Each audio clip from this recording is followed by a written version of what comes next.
প্রিয় ভাইরা আমার, রেল একটা পাল্লামের অবস্থায় ফেলে চলে গেছে এই অপশাসন। আপনারা জানেন, শ্রমিক কর্মচারীদের নামের জন্য একটা বাজে নিয়োগ বিধি দিয়ে রেলের মানুষকে স্যাংশনের প্রায় 3/1 নিয়ে এসে রেলকে ধ্বংস করতেছে। এই নিয়োগ বিধি বাতিল করতে হবে, কি বলেন? ইতিমধ্যে আমরা প্রক্রিয়া শুরু করেছি। মাননীয় উপদেষ্টা কথা দিয়েছেন তিনি এটাকে সংস্কার করবেন, এটাকে যোগগুজি করবেন। এই জন্য আমরা সময় দিতে চাই 1 মাস, কি বলেন? 1 মাসের মধ্যে নিয়োগ বিধি সংশোধন করে সকল শূন্যপদে নিয়োগের ব্যবস্থা করে রেলকে সচল রাখার ব্যবস্থা করতে হবে। কিছু কিছু দাবি আছে শ্রমিকদের, অত্যন্ত ন্যায্য দাবি। কানায়ও বলবে এটা ন্যায্য, কিন্তু আমলাতান্ত্রিক জটিলতায় সেগুলোকে হচ্ছে না।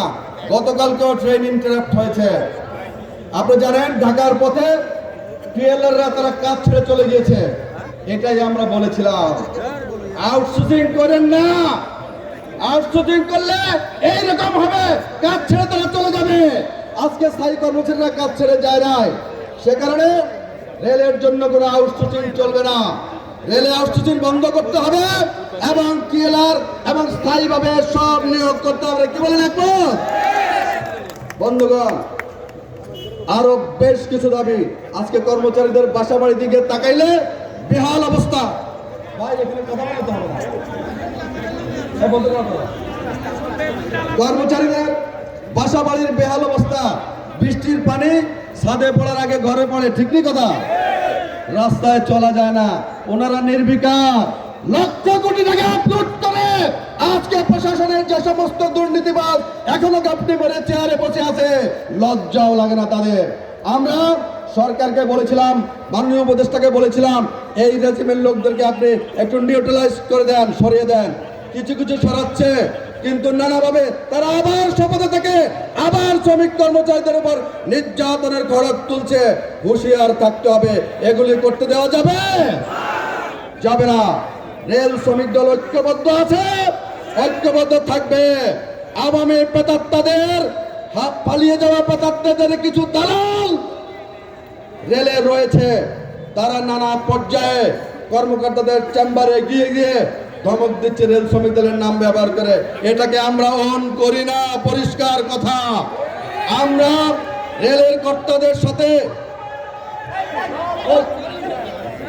কর্তাদের কাছে কোনো অসৌজন্যমূলক আচরণে বিশ্বাস করি না।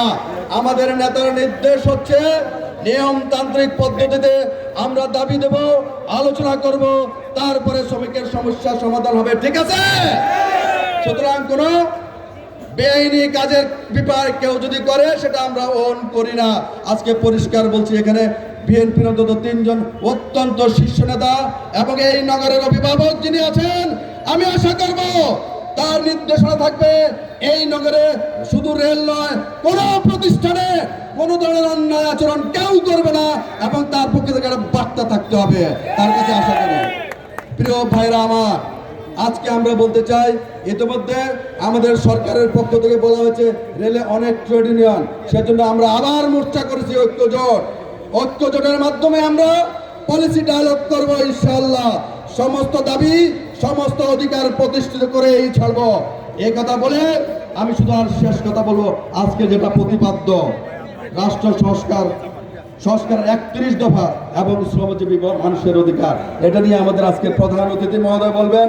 আমি শুধু এটুকু বুঝি, কারণ জেলায় জেলায় যে সংগঠনের এ বিষয়ে আলোচনা ছিল শ্রমিক দলের সাথে,